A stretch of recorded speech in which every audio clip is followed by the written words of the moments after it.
Are we live? Let's see. Let me make sure everything is good. I can't be bending down too much looking at screens, you know what I'm saying? Because we super cooked. So let me just make sure everything is working. It looks like it is. Are we live? Let's see. Let me make sure everything is good. I can't be bending down too much looking at screens. Look, all right, I can hear everything. We super cooked. So let me just make sure everything is working. So, first and foremost, women be shopping. Am I right, guys? They do be shopping. You know what I mean? They be out here with the cars and they be shopping. You know what I mean? Nah, but what's up, y'all, man? Probably wondering why I'm standing up, talking to nobody in particular about nothing in particular. I haven't been active on this channel for a minute. And there's very specific reasons for that have to do with me standing up like this. So like I was working on the Brandon Ingram video, and like I know some of y'all know that I got back problems or whatever. And even if nobody come in here, I'm gonna just use this to explain where I've been. I was working on the Ingram video, and like my neck has been cooked for like eons at this point. And I had just got done compiling the assists for the video I was about to make. By the way, he was making some plays, you know what I'm saying? He was in his assist bag a little bit. We'll talk about that at another time when I'm actually physically able to do so. And I just was sitting there in that chair and I was like, bro, I can't feel my arms right now. And my vision is kind of blurry. So I'm sitting there thinking I'm dying. Like no lie, I'm thinking I'm dying. And I'm like, bro, I gotta get out of here. I gotta stand up and do something. And basically what I found is every time I sit in the chair since that day, I get dizzy and pretty much my body don't work anymore. So I had to call my physical therapy people. I said, hey bro, get me back on the schedule because we are cooked beyond repair once again. They said no problem. We'll see you when we see you. So I had that today, and I had it yesterday. Let me see. I still might have a cupping on my back. I don't know if y'all can see them scars right there, but you know what I'm saying? We had to get some cupping done. We had to get wild adjustments done just because, you know what I'm saying, we are in dire straits right now. So I say that to say, I don't know when the next video is coming. I'm probably going to have to stand up to edit it and do all of that stuff and compile all the footage. So it's going to take a little longer, but until I can sit in the chair, until I find a chair. I bought this chair, assembled it and everything. I can't even sit in it. Just in case you was worried about your spending habits and wasting money and things like that. You know what I'm saying? Just look at me as an example of that. You know what I'm saying? You ain't the only person out here spending quote unquote frivolously. But the next video will be on Brandon Ingram. I did want to talk about these finals. I wanted to stream way more often and just talk about it in general, but like I can barely tweet about the games or watch the games. I got to stand up to do everything. I'm standing up. If I'm not standing up, I'm laying down like every waking hour of the day. And that's bad because like not only are my shoulders and my neck bad, my hips are bad. Like I just have a lot of imbalances that I got to figure out. But that's enough about me. Nobody is in here, but we could talk about some shooty hoops. Game 6 tonight. I don't know. The series has been very weird, which I kind of expected just based off the way Boston plays. Like they rely on their defense to get a lot of the job done, but like their offense is and has been like very high variance as far as like not necessarily the results, but like the shot selection that they have and things like that. Like Tatum and Brown, although they've made strides as like playmakers and decision makers and ball handlers, they're still very much not the number one option you would want on your team in those situations. So they're having a little bit of a struggle kind of generating consistent offense against a team that is known for their execution and things like that. So they're kind of going outside in these past couple games. But you know what I'm saying, they've been in a lot of high leverage moments already in their careers. Even though they're very young. Tatum is 24, Brown is 25, 26, 25 probably. I don't know. He was young, I think, when he came out of college. I can't remember. Anyway, despite how young they are, they have a lot of experience. So I expect them to at least respond. I don't know if they're gonna win. When I'm doing standing up, I'm standing up. I just explained that you wasn't in here, but I'm so physically cooked that I can't sit in chairs for any amount of time. I can sit in a chair for maybe 5 minutes at a time at this point, and after that, everything goes to hell. So I have to stand up if I want to do anything functionally. I'm assuming that's why all these standing desks exist. And I don't know if you ever seen them chairs that's kind of like you could just lean back on them. That's why I'm leaning back on this wall, because I kind of need to support myself because my hips are also unstable, because I did a lot of dumb stuff as a fitness person, as a young person, a lot of insanity, doing 5,000 jump ropes every day, and it came back to haunt me in the most devious of ways. So like basic functionality right now as a human being is kind of a it's kind of a shit show right now. But you know what I'm saying? We fighting through it. But that's why I'm standing up. I was gonna start a stand-up career, but I ain't worked on my hour yet. But I could, you know what I'm saying, get that popping on here. I wonder if anybody has done that. Like I know I used to do the rapping stuff, and I seen people rapping on Twitch. I wonder if people have like live stand-up sets on Twitch. That might be a thing that we can consider and get into. I don't know. But yeah, that's why I'm standing up. Talk about shooter hoops. I explain where the video's been and all that other stuff, and they ain't coming no time soon. Well, they might be. I might fight through it. I don't know. I might just sit down and cook myself one good time for the one time, not be able to sleep for a couple days. But you know, we got to suffer for the art, quote unquote. Oh my God, got my little my water here, like a true stand-up comedian. You know what I'm saying? Get these jokes off. Oh, I want to thank y'all for coming out tonight. That's what people do when they be bombing on stage. They be like, yeah, man, world's getting crazy out here, man, you know.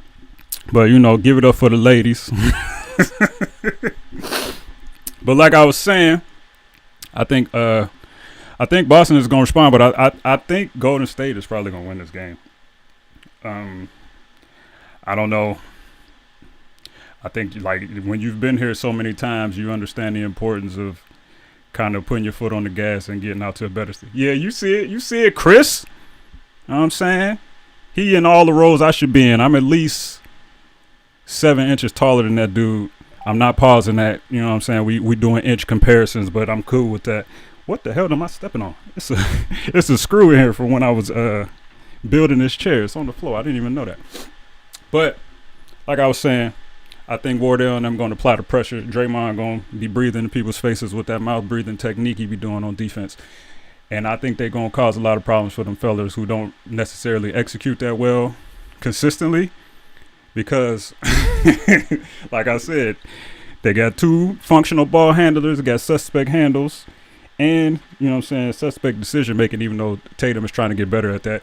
I didn't like that StatMuse post like, yeah, he got the most turnovers in playoff history. It's like, yeah, it's factual, but if you're trying to slander that dude for like improving his playmaking, like, what are we doing here? Like, that's kind of par for the course. Like, people don't understand what it is to be a consistent high-level decision maker in the NBA. Like, they see turnovers and they're like, oh, this dude's sloppy with the ball and he's not, you know what I'm saying, he makes bad passes and all this other stuff. But like, if you're not you can have a high assist to turnover ratio, but are you actually like pushing the boundaries of your offense? Is it helping you or is it hurting you? And like a lot of the times, like if you want to be like a Chris Duhon ball protector, like yeah, it's gonna look nice, but your offense probably ain't gonna be that great.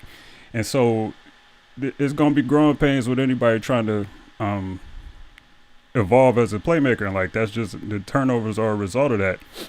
Like, and I'm not saying he's like the greatest playmaker in the world or anything, but he's actively exploring avenues. Oh yeah, you true. I forgot about that. Like I see Adam Silver, but let me finish off saying, but like he's improving as a playmaker, and all these turnovers are just going to be a result of that. Like, and I don't think that should be a thing you should slander him over, even though he's not shooting particularly well either. And a lot of that is just like the skills ain't all the way there. Look at that. I just saw myself squint on the screen. That was looking crazy. But the skills aren't all the way there. He has a lot of them, but like there's still a lot of a growth in that aspect as far as a functional ball handler getting to spots and being able to get to the rim and get to spots on the court and stuff like that. Even though he can score with the best of them, like there's still a lot of improvement to be made there. And Jaylen Brown is also Well, this is true. This is true. But Jaylen Brown, like he's playing well, but like you can see the deficiencies he still has as a ball handler as well, and he's still not nearly the decision maker that he needs to be at this point, especially for somebody that's as smart as he is. But a lot of that is skill. Like you can't, like people like to do this whole basketball IQ discussion about when people don't make decisions and stuff like that. But a lot of it comes down to like skill as opposed to like not being able to read the game. Like, of course, there are players who can't read game situations. Like we know they exist and stuff like that. But a lot of stuff is like a dude can't make a read, not because he didn't see it, it's because he's looking down while he's dribbling. Like a lot of this stuff is like in the nuances of stuff that people don't see, but they just like to ascribe it to one specific thing because they heard somebody say it on TV when it's not necessarily the case. But yeah, Adam Silver ain't there, so he might have to, you know what I'm saying, they might have to push it to 7, but Game 6 Clay is like a force beyond anybody's understanding, you know what I mean? So if he show up, then like they ain't gonna care what Adam Silver got to say. Who the dude that be doing the draft? What's his name? Tatum or something? Mark Tatum. I mean, that dude could be a perfectly fine stand-in. You know what I'm saying? Present a trophy or two. I don't see why not, but if I'm the Warriors, I don't want to celebrate in Boston anyway. You know, might get real January 6th real quick in there. So I don't know. Maybe they want to push it to 7, get back home, and just do it at home. I don't know. Maybe Poole want to get his celebrations off in the comfort of his own arena. That might be something to consider. But just from a pure basketball perspective, I think the Warriors gonna take it tonight. If they serious about being real shooty hoop legends, they need to take it serious tonight, because you don't want to get in the Game 7 in your spot and the booty holes start getting tight. I mean, if I had a button, I would have fixed a couple of series in this here playoffs, because man, after that first round, it was pure dookie juice for like a good month and a half. How long these playoffs been going on? Not a month. About a good 5-week period of just hilarious basketball that was just, I mean, I ain't gonna say it wasn't fun. People like to dribble like, oh, these games are awful and stuff. It's like, nah, it's still good basketball being played, but it's just only one team at a time is playing said good basketball. It wasn't like LA Fitness runs or anything like that. But if we hit the button, we would have had, I don't know if we would have had Suns. I mean, I don't know if we would have had Mavs Warriors. I mean, even though the Mavs did a commendable job getting to the Western Conference Finals, I think it was more akin to what we saw from the Hawks last year, where they just kind of got on fire. And I don't know, they trying to say Chris Paul had COVID and all this other jazz. I don't necessarily know if that's what happened, but I do know it resulted in some lopsided basketball from time to time. Whereas if we would have had like a Suns Warriors, we would have had a more balanced situation with teams who can execute and things like that. And I would have rather have seen that, even though Luka is that guy. They just got Christian Wood. A lot of people are hyping up this Christian Wood situation, and I'm in wait and see mode with that, because I do respect his skills and things like that, even though he's not particularly a great defender or anything like that. And the situation in Houston was kind of weird, because like he went to that team, and I don't know what he was told about who was going to be on the roster or whatever, but I'm assuming he expected that he was going to be playing with Harden and all of them. Like, that's just my assumption, but I might be wrong. But he could have checked out, like, and that's not something that you want to necessarily do, but like, he get around all these young dudes, he like, man, I'm trying to, you know what I'm saying, I'm trying to get another payday. I ain't gonna get one if we out here super garbage, you know what I'm saying. Maybe he want to win really bad, but if he did, I don't think he would have been playing the way he was playing. But he gonna be a good offensive fit with Luka for sure. Like, I don't think that's a discussion. And I think Dallas's defensive system could help him, because if you're going to get utility out of him, you can't be playing like drop coverage with that dude. He's just not going to be the one that's just going, you know what I mean? He's not going to shut it down in that way, but being able to use his mobility a little more and switching situations and stuff like that, I think that'll help him more so than whatever they was doing in Houston. Is it a contract year for him?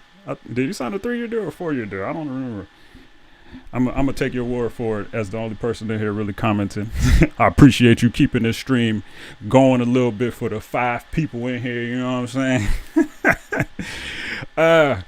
I picked a hilarious time to stream, but like I said, I can't. Like, I just wanted to do it before the season ended because I was trying to. Like, I was gonna have like a post game situation or a pre game situation pretty much for every game. But like, my body said, "Are you doing what? Are you sure about that, my brother?" And I said, "I guess I'm not too sure about it." You know what I'm saying? So here we are. It's hot as the dickens in here. I had to turn the fan off because, you know what I'm saying, this mic is extra cheap, and we get a lot of feedback from the fan. I don't know if I can hear it. Let me see. I'm about to unmute to see if you can hear the computer fan, just so I can see what kind of production values we working with. Are you doing what? You can still hear it a little bit. But I'm here sweating, you know what I'm saying? I just had to come back on here and let people know that I didn't die or anything. Because I've been MIA, and I promised a couple videos that are still coming. But I'm still working on them. That's my reflux. Please excuse that. Let's see. But that's the first trade of the offseason. I wasn't even sure that, well, I wasn't unsure, but I think, what is it, the rule that everybody that's out of the playoffs can make trades except the team that's actively playing? You know what I'm saying? I think that's it. So I'm expecting to see a little more movement. I don't know. There's a lot of chatter going on. Got a lot of moves to be made. I don't know where Aiton's gonna go. I don't know. I'm assuming he just chasing that bag above all else. He's been in the finals. If I'm him, I'm going wherever the money is at and let whatever else come at this point, because I don't know if that bag going to be there the second time around. I do. Maybe for Wolves game. Oh, post games, maybe. I don't know. It depends on who owned the Wolves, you know. I make no what is it? I don't falsely represent why I watch most of the Wolves games. You know what I'm saying? I will be tuning in. Well, shit, if I can do games for anything at this point, because I'm going to be standing up probably. I don't know how long this back problem going to be a problem, but if I'm going to be doing that, I'm probably going to have to get a whole setup around this ergonomic failure that is my body. So, you know what I'm saying? Not doing too much of anything. But I'm going to be tuned in, hopefully, because like I said, I am a Lakers fan, first and foremost. So hopefully I'm going to be tapped back in to the Lakers if they don't stink again, bro. That was just some of the most mind-numbingly awful basketball I've ever seen in my life, that entire season. And I'm going to get crucified for saying this as a Lakers fan. But, like, I respect the basketball stylings of LeBron James and Anthony Davis, but from like an aesthetic standpoint, like, they ain't my favorite people to watch. Just for like the way it looks, they look like basketball robots, and you know what I'm saying, that's not a knock on them. It's just a stylistic preference. So that kind of, even though, and they weren't there on the court anyway, so it kind of made it easier to like tune out as the season went along, because I'm like these dudes aren't going anywhere. So like I'm gonna go do something else. But the thing that makes like the post games and stuff tough for me specifically is that I live on the East Coast. So like, and as a Lakers fan, like if I'm going to do a post game, I'm going to have to do it at a reasonable hour. And if it's a Lakers game, that's what, 1:30 a.m.? Like, I can't do that. You know what I mean? But if I'm going to do it, like, I'm going to have to sacrifice some watching time elsewhere, which is fine. Look at Christopher. That must be for the agenda I just set. You understand what I'm saying, Chris, bro? Like, you know what I'm saying? Highly respectable individuals in their own rights and stuff like that. But like, boy, can y'all get some wiggle about yourselves in these ball handling streets? And like, can y'all jumpers look a little less weird? You know? But you know what I'm saying? We still Lakers over everything, allegedly. You know what I'm saying? But I am gonna tune in just to see what kind of X's and O's Ham put out. Like, I think part of it was just Frank Vogel as well. I didn't like watching those Indiana teams of his. Those Orlando teams were god awful. Like, I know people be like, oh well, you know what I'm saying, he's a defensive coach, and that don't mean it still got to look as nasty as it do on offense, bro. And it's just like some of them things that they were doing was just unacceptable shooting hoops for my particular basketball palate, if you will. And it was just not enjoyable to watch for like the entire season. Oh no, Austin Reeves is my guy, bro. I would never slander him. Austin Reeves is like the like the paragon for like my basketball philosophy, like, and that is like skill over like athleticism and like physical force and all of these other things. Austin Reeves represents what I think like is like optimal basketball if you want to like have a good basketball team. Like, and he's a case study for like many of my theories about playmaking and like functional ball handling and shooting off the dribble and things like that, and how you can be successful in a multitude of roles if you have certain baseline skills, whether or not you're on the ball or off the ball and things like that.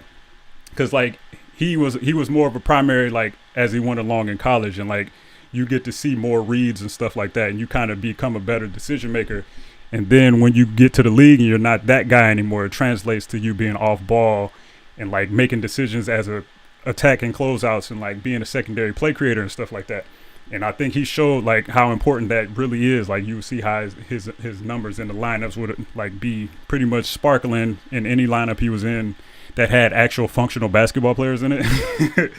And so like I think he's a testament, not necessarily a testament because he's not going to be a high usage guy at any point in his career probably, but I think he's a testament to the idea that like people like, oh, there's not enough basketballs to go around and stuff like that. And I always thought that was kind of a misnomer, where if you have enough baseline skills as a dribbler and a passer and a shooter, I think you could pretty much play with anybody in any lineup configurations, given that the other players are also of that same kind of framework or like play style. And so it's not a question of whether or not there's enough basketballs to go around. There's a question of whether or not there's enough spots on the floor to go around, because a lot of the stuff that doesn't work isn't necessarily that people are playing take turns basketball. They're not playing take turns basketball necessarily because they want to dominate the ball. Is because they don't have the other skills to kind of slide in the gaps and the creases that are created, you know what I'm saying, and that you understand by just being a player that thinks the game. And Austin Reeves is one of those guys, and that's why he could get in and fit with a LeBron James better than a lot of people could. That's why Caruso could fit better with a LeBron James than a lot of people could, because LeBron requires a certain level of sacrifice. And so like it's not necessarily that he's so ball dominant, even though that's a large part of it. A lot of it is just like you kind of got to have the IQ to play with him in order to be effective. And if you are used to playing a certain style of basketball where you're the center of attention, and it's kind of hard to undo that if you don't come from a background of like having to be a high level decision maker, stuff like that. If you just a buckets dude, like it worked with Kyrie just because like he's such a different level of bucket getter than anybody generally is, like, so that worked, you know what I'm saying? But if you're not that kind of guy, like I could see a universe like if LeBron were to play with like a Devin Booker, the fit could be kind of weird. Even no, I wouldn't say Devin Booker. Devin Booker is a good off-ball player, so that's not a good example. what Anthony Edwards, like if he played with like, well, we saw kind of with Brandon Ingram, actually, like Brandon kind of blossomed when he left, and a lot of that was just like he still wasn't physically ready, and we could talk about that in the video when we get to it. But a lot of Brandon's issues were he wasn't quite a good decision maker yet, and he was a player that was kind of reactive instead of being a proactive offensive guy. And I think a lot of that is just because he had a lot of physical advantages when he was younger. So like he let people get into his space, and he kind of just like thought he was just gonna go up and over people and go around people, and he found out that he kind of wasn't strong enough to do that, where he would get dislodged from spots, and like people were a little more rangy than he thought they were, so you would see his fadeaway jumpers looking all crazy. But like him and LeBron didn't mesh as well as I thought they should have. But again, a lot of that was youth, but a lot of that was just he hadn't gotten to the nuances of where to be on the court and stuff like that, and being able to operate without the ball or with the ball and get off the ball when you need to and stuff like that in a timely fashion. But where was I? Oh yeah, Austin Reeves. I'm a big fan of Austin Reeves. Just so you know. So I would never slander that gentleman. I don't know why anybody would, but people like to be contrarians on here. And I remember when Caruso was hooping, and then they was like, "Man, Bleacher Report showing this dude every day. This Laker propaganda." I'm like, "You dudes are being extremely weird." Of course, like you gonna chase the clicks, bro, and people love a scrappy white guy, man. It's just it just is what it is. You know what I'm saying? We consume media in certain ways, but like the draw in any sport is probably gonna be white guys being successful, because that's who run the space and stuff like that. So that's not, I don't know why people were being so up in arms about it. But I will say that the Ja Morant social media blitz this year was disgusting. Let me just say that. Like, I have nothing against Ja. I think he's a great player. I think he still has a good amount of deficiencies in this game that kind of, what I'm saying, we saw his team ran a little differently when he was out there, and I don't think that's necessarily a coincidence, even though he's a singular talent for sure. But like, man, the amount of unfinished layups and unfinished dunks and like basic passes they would post and like would be hyping it up. Like, I'm like, bro, like I get that, you know what I'm saying, you like the guy, he's a hooper, but like some of these things y'all are posting for clicks are crazy. Like, what was one of the posts was that Lil Wayne meme where he's going, ooh, ooh. They just posted that and was like, Ja Morant watching game 5 of the playoffs. He wasn't even playing, like, and they was still trying to ring out some Ja Morant social media clicks. Man, that stuff was crazy to me. But yeah, man, it seemed like he was seeking attention. I'm not gonna put it on him necessarily. Like, he was the reason for all of the social media attention he got. I just think that people respond well to him a lot. I think a lot of people like him. A lot of kids like him. And so, like I was saying with the Caruso point, like, social media is gonna do what get clicks, but like at a certain point, you can see there was like somebody was either being super lazy at their job, or there was a huge Ja Morant stan, because they would just post stuff that was just like not finished, and it's like, I don't know if you should have posted that. Like, they posted a pass that bounced like 4 times and like was like super late, and I think the guy missed the shot, and it was like, oh, what a pass from Ja Morant. I'm like, bro, this pass was, first of all, it was not that good. Second of all, the play wasn't even converted. Like, what are we doing here? Like, I like Ja as much as the next guy, but like, can we get some actual basketball highlights going on? But actually, that gets into something I wanted to talk about before. My whole, like, I don't know if I told y'all before. Actually, this kind of, somebody watching. Somebody just sent me a screenshot of, Kim, is you watching this? Let me find out you watching this, girl. Anyway, like I was saying a long time ago, like before I started this channel, this was not supposed to be a serious basketball channel. It was supposed to be like a comedy-based, like, basketball situation. And one of the things I wanted to talk about, like, in more of a comedic sense, was like the just terrible coverage that we have of the NBA. And this is not going to be like the inside the NBA is terrible for basketball type of discussion, because I think that discussion is kind of silly. Because like it's serving a function and it's serving a purpose, and we kind of know what that is, and it's kind of to get general diehard basketball fans interested in the game. So like, people are offended, like, oh, is that another message? People get offended, like, oh, he doesn't know the players' names and stuff like that, and all of this other stuff. And I'm like, man, that specific thing there is for entertainment. But I do think we have a severe problem in the way that the game is presented to like fans, and like with the highlights that we get, and just like the accessibility to like previous games that have already been played and stuff like that. Like, I don't know if you tried to make a highlight mix in the past year or two, but like the actual like camera angle economy of this basketball coverage is god awful. Like, like I made that D-Lo mix to like just make sure my MacBook that I was using at the time was still working and stuff like that. And like I had to manually go through like every single like game. And the only reason I was able to make that mix is because I have a great memory and I remembered certain things that happened, and I could go and get certain angles and stuff like that just to make it look nice. But like one problem we have is that the highlight economy is just nasty. Dawkins needs to come back. I don't know where they got that man. I don't care if it's watermarks in the footage or whatever. Only person we got right now that's kind of making highlights that have good angles and stuff like that is Maximilian. And he got a big old watermark on his stuff. So, like, you know what I'm saying? It is what it is. But bring our highlights back. I'm tired of seeing 50-point games with a 2-minute highlight reel. Like, who wants to see that? Why are you cutting out all the angles? Why are you cutting out all the good stuff? Like, if I want to go see the buckets, just pure buckets, I'd go on NBA.com and go to the advanced stats. Like, yeah, like, and like, a lot of it is not. I don't know if the NBA or any sporting league particularly is pushing that, because like the NFL doesn't cover a sport like that, and I don't think like it's a lot of the same narrative-driven stuff in there and stuff like that. But you're gonna get a breakdown or two every once in a while, like if you watching a product.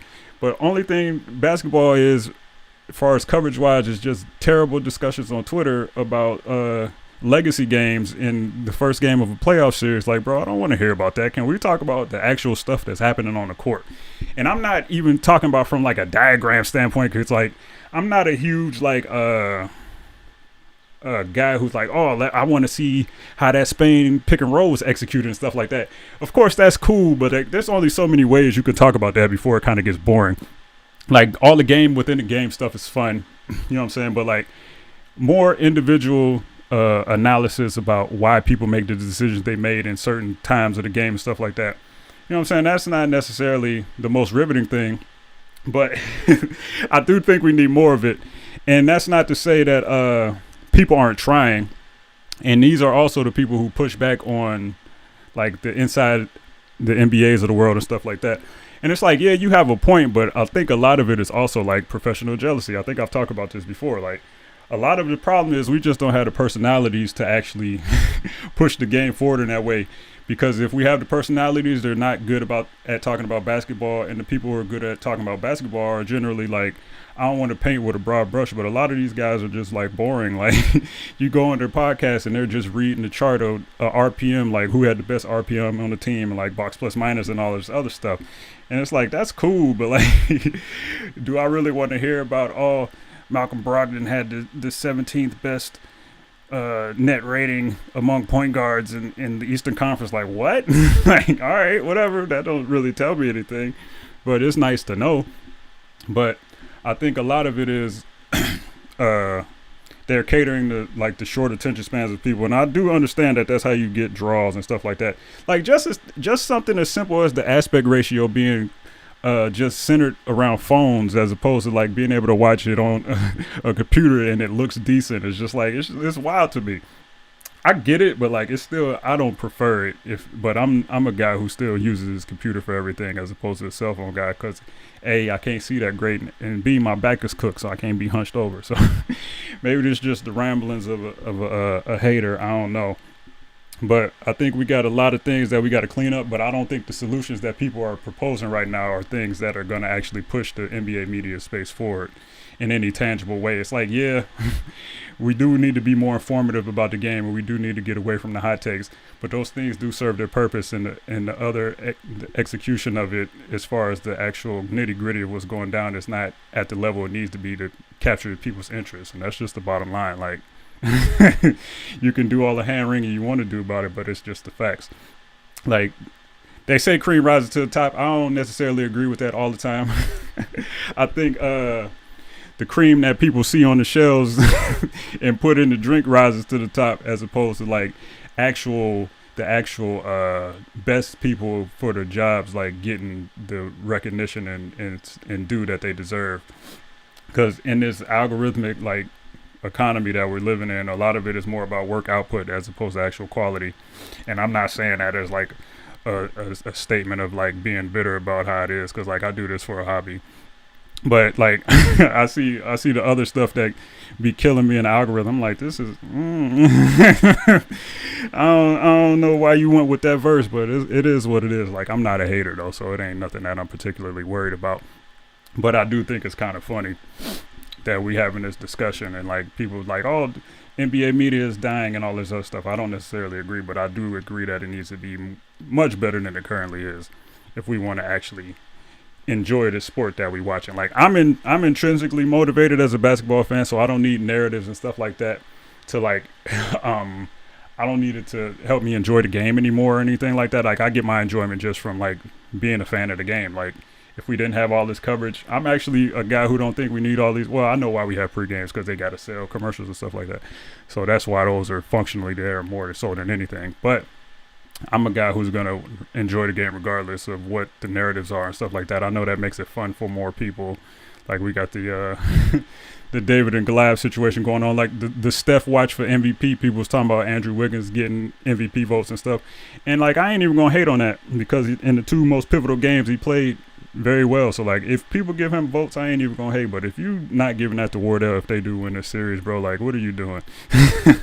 We say it's just a world, in the just world, Eric Collins would be calling it national. Yeah, I agree with that. I wonder how his voice will hold up. Like on some real stuff. Like I do wonder, like if he had a workload where he was doing Hornets games and he was doing other games and he was flying across all these separate type of, if his schedule was like that. I don't know, because Breen still does it with the Knicks and stuff like that. So I don't know.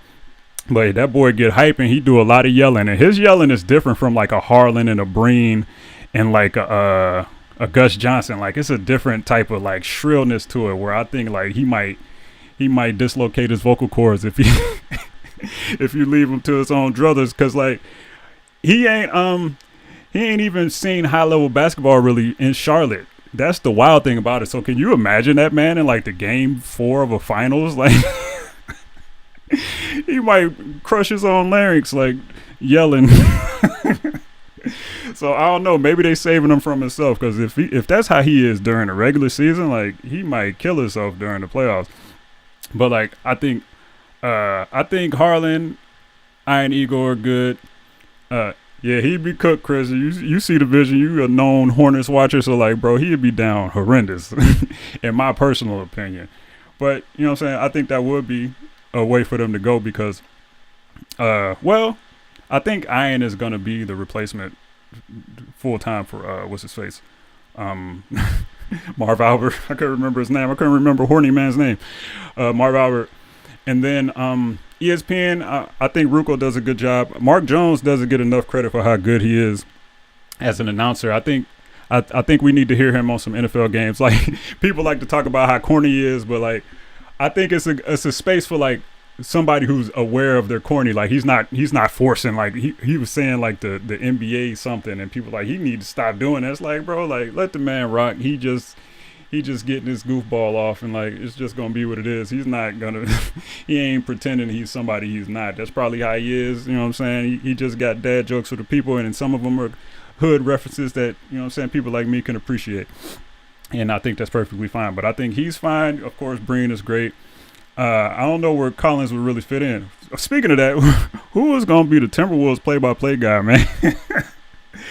Like, Dave Benz, like, I had nothing against the guy. I didn't think he was bad or anything. But, like, those ant facts, like, he needed another bag. Because, like, after, like, game 25 last season, I'm like, bro, wrap up these ant facts, bro.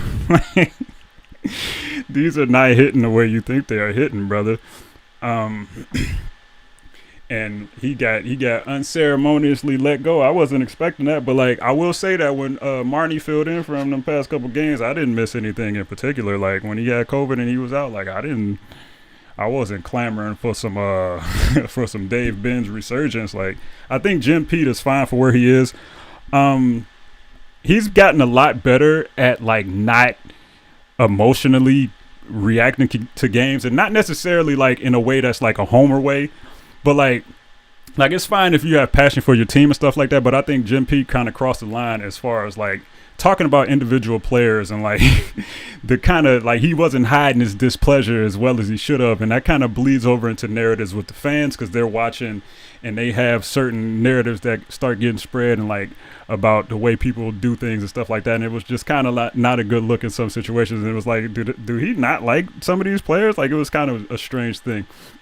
But I don't know if I was the Wolves, I'd be throwing everything at Kevin Harlan. Even though I'm highly disappointed in Kevin Harlan, dog. I don't know if any of y'all saw that Jamarcus Russell article on the Players Tribune that just came out, and that audio they played of Harlan and Doug Collins talking about Jamarcus Russell, who was just at the game. That was I don't know, bro. It was real January 6 vibes coming off those boys. And I'm a Harlan fan. Like he has a unique, like, singular ability to make a mid-range jumper in the middle of a third quarter sound like it's a game-winning shot in Game 7 of the NBA Finals. Like, he's really good at, like, ratcheting up the energy when he needs to, and it's not like a forced, like, screaming or anything like that. It's just like he just has a talent for those things in particular. Like, I think Breen has more of a singular talent and, like, punctuating moments that are already like that, but I think Harlan has a different level where he can, like, elevate more mundane things and, like, kind of bring out your enjoyment as a basketball fan in that way, where, like, you get a little more excited for things that aren't necessarily dagger threes or anything like that. But I'm starting to feel a little tingle on my back and my neck. We got 13 people in here. This must be the new format, you know what I'm saying? I might get a couple jokes off, you know what I'm saying, since ain't nobody really throwing me no questions. Shout out to Uncle Dan, bro. You keeping this chat alive. Chris ain't asking no questions, even though that's the homie. You know what I'm saying? You could have asked me a question or two. How do I feel about Youngstown legend Terry Rozier? You know what I'm saying? The man I taught how to play basketball. Don't spread that. You know what I'm saying? I'm a little bit older than Terry Rozier. I came up in Youngstown, Ohio, giving people buckets. My phone just rang. Let me see who this is. A little live entertainment. Hopefully that's not too loud. Hello, what's up? Yeah, I'm still streaming. What's going on? Oh, nah, you're going to have to call that other gentleman for that. All right.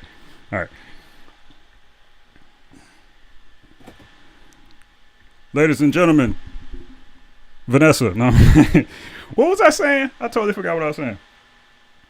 Oh, maybe I can unmute the stream and see where I was at. My phone started ringing at the wrong time. Well, I'm just not going to know what it was saying. I don't remember what I was saying. Kenny thoughts. Oh, thoughts about Kenny Atkinson.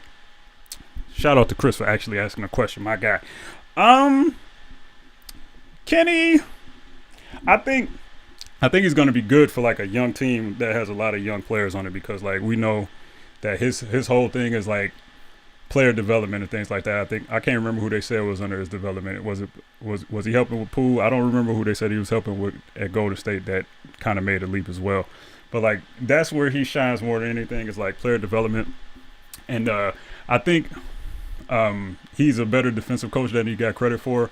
And offensively, like, his little swing, like, kind of motion offense he does is, like, it's good for high level decision makers and people who can actually penetrate. And I think it's going to be good for LaMelo in the sense that he's going to be able to kind of do what he's been doing and kind of do it in a more structured setup. Well, I'm not saying that Borrego's wasn't structured or anything like that, but, like, just being able to kind of, he's going to have freedom in a way that I don't think he fully had, but also in enough structure to actually be a functional offense. I think that's going to be good for him. I don't know what role Terry Rozier is going to play in this. Trey Mann. Okay, that's who it was. Okay, but like I was saying, Rozier, I think it can get off too. You know what I'm saying? He could be more of the Karras to LaMelo's D'Lo, for like, no, he might be the Dinwiddie. I don't know, but anyway, it's going to be space for everybody. I've got to see who they're going to get at center to determine, because, like, they was running that drop coverage defense with Jared Allen, and it was doing what it needed to do. But, like, the personnel still has to be a little better. I don't know what they're going to do with Miles Bridges. I wouldn't throw that man to max. Oh, man. I forgot that brother was posting lean on the interwebs, bro. What are you doing? Like, dog. Like, first of all, lean, just don't do that ever. You know what I'm saying? All them rappers was having all them seizures, bro. I'm sure that lean had a little bit to do with it. But anyway, I think Kenny's going to be fine. I think he's going to have some of the same issues. Well, I think fans are going to have some of the same issues with him that they have with Borrego, and where he's kind of rigid in, like, his decision making as far as lineups or rotations, and, like, his in game adjustments aren't necessarily like my favorite thing in the world, but like you know what I'm saying. I had an agenda in what I was seeing, but like you know what I'm saying. Last I saw, like he kind of has his guys and he kind of rides them in a different way than he rides other people, which could be a problem if he doesn't pick the actual guys who are the guys you need to be like uh, riding with. You know what I mean? Purple. He did. He posted something after. I'm like, bro, just you know what I'm saying, just disappear on social media for a while. But I think Kenny can be good for that team. I don't think he's gonna necessarily take them to different heights, but that's all contingent on who's the center gonna be after this because like they have the makings of like, and also what's gonna happen. Gordon Hayward is still on that team, right? Like I ain't been keeping up. But like what they're gonna do with Hayward and stuff like that, I think they can coexist still if Hayward is gonna be there. But like I think it's gonna be good for LaMelo particularly, and I think that they're gonna make strides as individual basketball players. Even if they don't have like greater team success, even though I think they might eke out a couple wins. But like I said, if they get the right guy in the post, then it could be a whole nother discussion. Let's say Willie Green year 2 predictions. I don't know because like it's kind of weird. Like he's obviously a good coach, and like that's I don't think anybody's disputing that necessarily. I do wonder like that run. Like I have a thing about like late season successes not necessarily translating over into the next year because like we can't ignore for the greater part of the season. Of course, Ingram was out and Zion didn't play the entire season. Like they were god awful to start the season, and like you got to wonder if like people were getting up for them in the way that they would get up for an actual contender like in the later parts of the season, even though they were in the playoff race, the play-in race and stuff like that. You do kind of wonder how much of that was them just out executing and actually being a good basketball team versus whether or not teams were actually giving them everything that they could handle. You know what I mean? And like I said before, I think the fit with Ingram and Zion is going to be interesting. Like I said, I was making an Ingram video. I went through like all of his playmaking and stuff like that. And the thing I noticed is like his assist percentage went way up and his assists were like, I think he averaged like an assist more per game, like over the course of the season this year.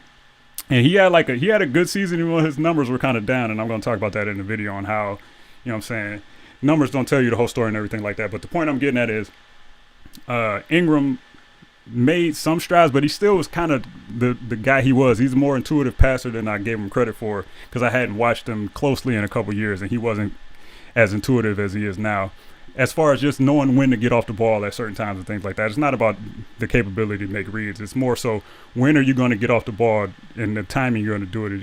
If you do it too late, it might blow up some of your actions that you're running, stuff like that.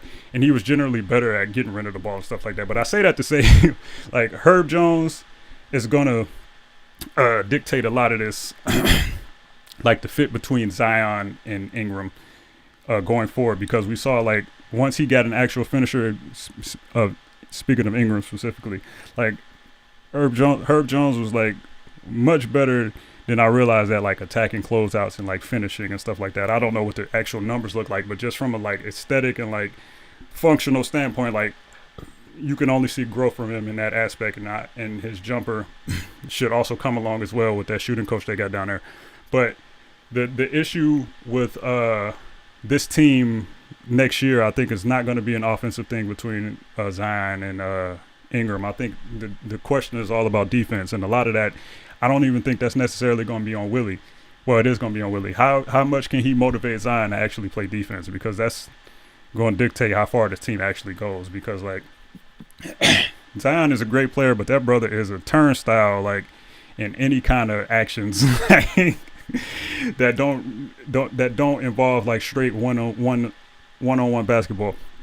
And I think a lot of that is just like physicality. Like, of course, you see that he's agile and stuff like that, but like he's still a large dude, and like sometimes getting down like and getting in the squat and like given the proper defensive effort is tough, especially with the way he plays, how explosive he is on offense and stuff like that. Like a lot of defense is like what I've said many times on this channel. Of course, it's skill involved, but a lot of it is just want to, and asking a guy to shoulder a huge offensive load bleeds over into his defense. I don't care who you are. If you're like even like a Kawhi Leonard at this stage in his career, even though he's been cooked, even before his knee was like totally cooked, his defense started slipping off once he became a guy who actually was an offensive focal point. Like we saw with Bradley Beal, he used to be known as a person who could play defense.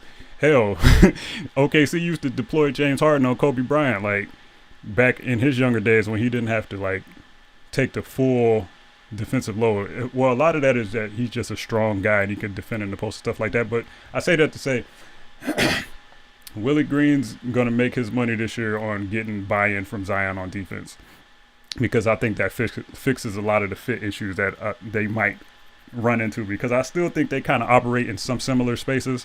So I think they're still going to get in each other's way a little bit, talking about Ingram and Zion as your best two players. And I'm not even talking about CJ at this point, but they're only going to go as far as those two take them. I think that CJ has made strides as a playmaker as well, but I don't think you can rely on him to do that for any extended stretches of time and things like that. So offensively, I think they're going to be fine. I think defensively, they have some things to iron out. And a lot of this is just going to be getting Zion to buy in. That was a long-winded answer to say the same thing 17 times. But I think they're going to be good. Will they get back to the playoffs? I don't know. Because like I said, that late season runs can be kind of deceptive sometimes, but I do believe that they were the team that they showed themselves to be, but you never know.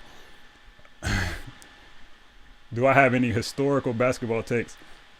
Oh, I'm not a Wolves fan. Let's get that misconception out of here. I'm a Lakers fan masquerading as a Wolves knower about her. I just found them to be the most interesting team this year. I watched them the most, but I am, for all intents and purposes, a Lakers fan. I wasn't really one this year, but that's the team I follow most often. So if I had any historical takes, it would be more so Lakers related or just general NBA stuff. I wasn't really following the Wolves like that. But if we talking KG over Duncan for their primes, I'm gonna just get this out the way. Tim Duncan was not a power forward. I know he played in the front court with a lot of bigs and things like that, but functionally that man was a center.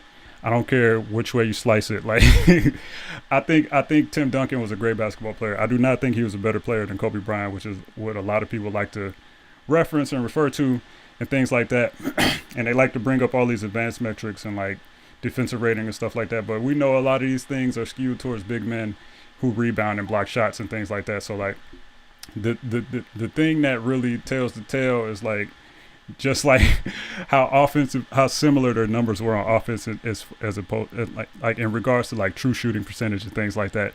Like this idea that Tim Duncan was just like such a better like winner and like team basketball player and stuff like that, I think it's kind of frivolous, because he had a system in place and it was there for damn near 20 years. Like people underrate the value of consistency and stuff like that, and they like to downplay like the more volatile aspects of like Kobe's game, stuff like that. I don't even know why I brought up Kobe, but I say all that to say Tim Duncan was a center. So I think if anybody is going to actually contextualize him and KG, I think they played different positions for the most part.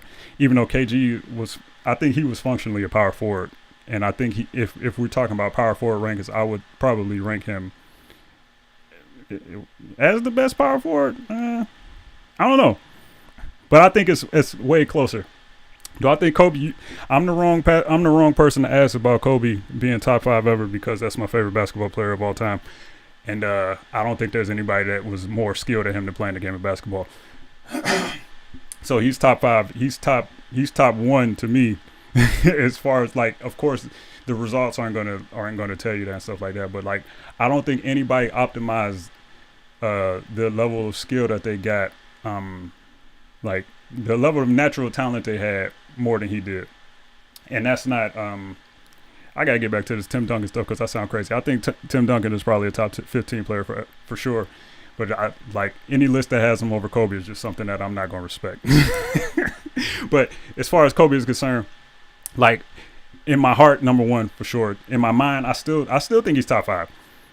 I do personally. Like a lot of people like to point to his shooting and all this other stuff, and like a lot of his numbers were skewed by the fact that he was god awful his last 2.5 seasons, and then a lot of his averages are kind of skewed by the fact that he didn't really become a full-time starter till he was like in his third year, and people like to hold that against him. But like you don't, people don't remember how good Eddie Jones was at basketball for some reason. Like that dude was an all-star. Like he was a great basketball player. Like, and not starting over him is not like a slight or anything like that. So a lot of numbers get thrown around to kind of discredit the kind of impact Kobe had and stuff like that. I will say he's a severely underrated playmaker for his time. Like people just think you could just show up and play with Shaq and then it's like all good. Like you got to be a pretty decent playmaker to play with Shaq. Like Penny and Shaq were successful not just because Penny was a good basketball player. He was an excellent playmaker. Like, and like I think we're seeing this more and more as time goes on. Like the art of like the post entry pass and stuff like that. Like these aren't easy things to just do on a basketball court. I'm sure as a Timberwolves fan, you probably saw, and you might see again if D'Lo leaves. Like, that's not just like a simple thing to do. Like, even what series was that? It was like 2012 OKC where it was Andrew Bynum was kind of like wrecking their front line, and they just kind of like fronted him and stopped the ball from getting to the post, and then like everybody's offense, the Lakers' offense just shut down entirely. Like a lot of these marginal things that people don't see, like being able to make post entry passes, being able to cut, and just play off ball generally. A lot of the stuff that Kobe did, he didn't get a lot of credit for it. That's why I think he was able to be in these situations where people say he got carried, because he was so good as an off-ball player that he was functionally able to like let another person dominate. Like Powell was able to get off whenever he would get off. Of course, these are players that play different positions, and we didn't really see a situation in which Kobe was next to another dominant ball handler. We kind of saw inklings of that for like the first like 6 quarters of that Lakers season where Steve Nash was there. Like, and I don't think it's any coincidence that he was shooting like astronomically before he got hurt and stuff like that. And like he showed he could be several different things. He was a point guard during that season that was averaging a triple-double when he wanted to and stuff like that. Like he just had a lot of skills that went beyond ISO post fadeaways and stuff that people didn't see. I got a bot in here. Thoughts on what the Kings should do with the 4th pick? If I'm them, I'm probably trading it, to be completely honest with you. And that's not because I don't think there are players worthy of drafting there. I think Ivy could be a good fit, particularly because I'm not too sure about De'Aaron Fox as a driver of winning basketball at this point in his career. And it's not anything to do with his mental makeup or anything like that.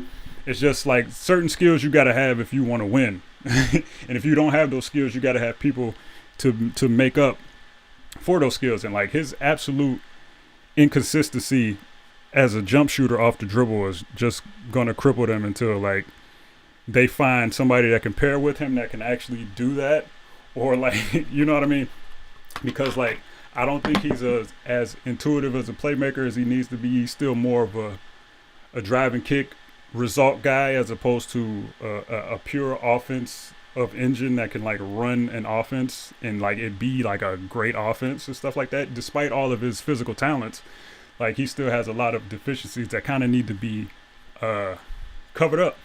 And like, I don't know if a Jaden Ivey helps in that respect. Like, is Davion Mitchell going to become a better playmaker and play finisher and stuff like that? I don't know. So I think they need to hunt for another offensive, like off the dribble, dribble, pass, and shoot guy that can kind of supplement what Fox gives them on offense. I know Sabonis is there, and they kind of expect the the 2-man game with them to kind of flourish into some off-ball shenanigans and stuff like that for Fox to kind of get him going and like kind of running the offense through Sabonis and stuff like that. But like, you still have to have the pieces around that to actually supplement when defenses key in on Sabonis and stuff like that. And I'm not so sure that Fox can be a reliable safety valve if he can't shoot that great. You know what I mean? So I think they could shop that pick for like help on the roster because they have shown to be awful at developing talent.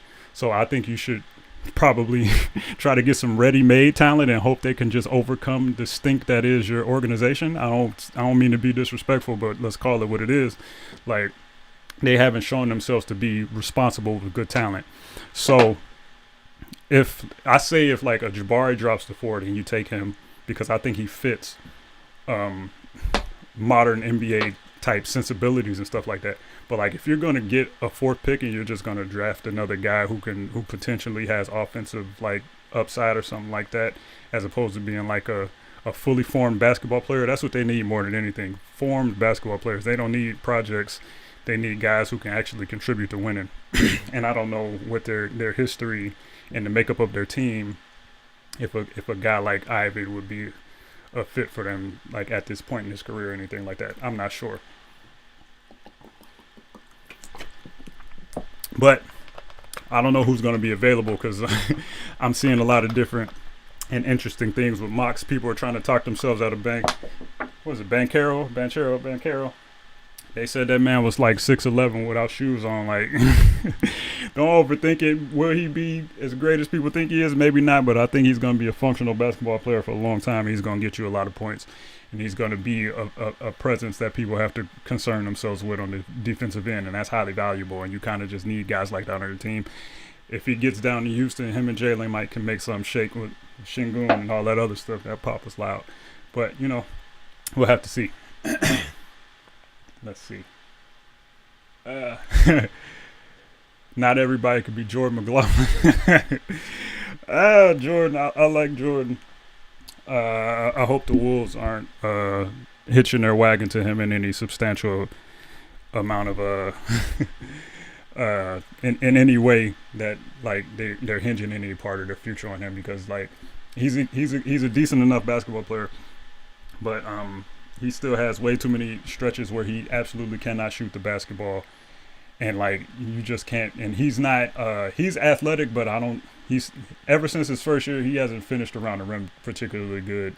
Like a lot of the images of him in transition is just him getting his stuff thrown to Bolivian. Like at a certain point, he's just too small, and that's probably why Finch wasn't playing him for stretches of the season. Not only was he not shooting great, like after like. When he comes in on the bench, you can get a spark. But, like, as the game kind of goes along, like, people start to realize, hey, this dude is 5'7". Like, let's attack this dude. And it kind of becomes a thing like that. What do I think has been the Celtics' biggest flaw in this playoffs? Like I was saying earlier, just the fact that even though they just have a high variance in, like, their offensive output. And, like, I'm not going to say that they don't run sets or anything like that. And it's not like, like it'd be funny tweets where it's like, oh, Ime don't even have plays. He just tell them to play better and stuff like that. And it seems like there's some truth to it what we hear, like the way he tends to challenge his guys, like from a motivational standpoint instead of like an executional standpoint. But, like, a lot of it is just their main two guys aren't reliable executors in like a way that can generate consistent functional offense. It's more singular talent as opposed to like systematic execution. And so when you have that kind of offensive output, there's going to be games or stretches of games where you're just not producing. And we're seeing that with Tatum. Like he's not playing. He's not shooting well. He's still trying to make plays and play defense and stuff like that. And that's great. But like the output he's giving them on offense is hurting them, and it's obvious. And I think that's their main problem. And then the guy who has probably the most execution out of all of them is Marcus Smart, and he's not a reliable offensive threat as a shooter or anything like that. So, like, you have this thing where you want that guy to probably run your offense, but he's not good enough offensively to be a threat. And so people can kind of sag off of him, and you can live with him shooting shots and stuff like that. So you can't really have him be the focal point of your offense either, even though he's probably the best playmaker they have. And so you're kind of in this situation where you kind of have to give Tatum the ball and Jalen the ball and let them do what they do. But as we see with the turnovers and stuff like that, your overall output is going to suffer when you do that more so than if you don't. But it wouldn't be much of a problem because they got to the finals. But you run into a team like the Warriors, who has been here countless amount of times and thrive off of execution. And you kind of have to consistently keep up with them in order to be successful, and we're seeing that it's kind of tapering off a little bit. Oh, y'all still talking about the Kings? I still, for the life of me, do not know why they traded Halliburton. I get what they were going for, but if I'm getting rid of one of those two guards, I'm getting rid of Fox.